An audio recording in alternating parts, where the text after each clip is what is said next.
So Navaratri கதை பார்க்கலாம். ரம்பன் அப்படிங்கிற ஒரு அரக்கன் மகிஷி அப்படிங்கிற பெண் எருமை அவங்கள ரொம்ப நேசிக்கிறா. அதுக்காக அவரும் எருமை வடிவம் எடுத்துக்கிட்டு அவங்களோட சேர்ந்து வாழ ஆரம்பிக்கிறார். அவங்களுக்கு மகிஷன் அப்படிங்கிற ஒரு அரக்கன் பிறக்கிறான். அவனும் கொஞ்சம் கொஞ்சமாக வளர வளர தன்னுடைய நிறைய ஆற்றல்களை பவரை இம்ப்ரூவ் பண்ணிக்கிறான்.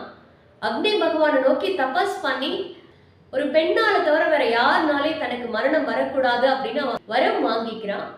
ஸோ மகிஷன் தன்னோட பவரை யூஸ் பண்ணி எல்லா தேவர்கள் முனிவர்கள் நல்லவங்க எல்லாருக்கும் ரொம்ப துன்பம் கொடுக்குறான்.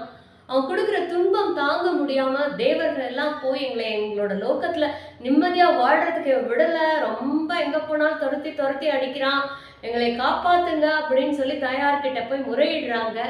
அவன் ரொம்ப பவர்ஃபுல்லா இருக்கிறதுனால தாயார் சொன்னாங்க, நம்ம தனித்தனியா இருந்தோம்னா நம்மளால அவனை ஜெயிக்க முடியாது.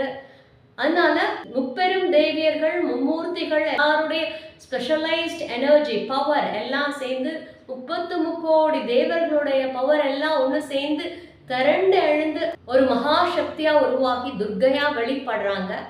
அவங்க தேவ சேனையோட போய் மகிஷனோட யுத்தம் பண்றாங்க. கடுமையான இந்த யுத்தத்துல தாயார் அவனை ஜெயிக்கிறாங்க. இந்த ஷார்ட்ஸின் முழு வீடியோவிற்கான லிங்க் டிஸ்கிரிப்ஷனில் உள்ளது. தேவி மகாத்மியம். ஓம் ஸ்ரீ மாத்ரே நமஹ.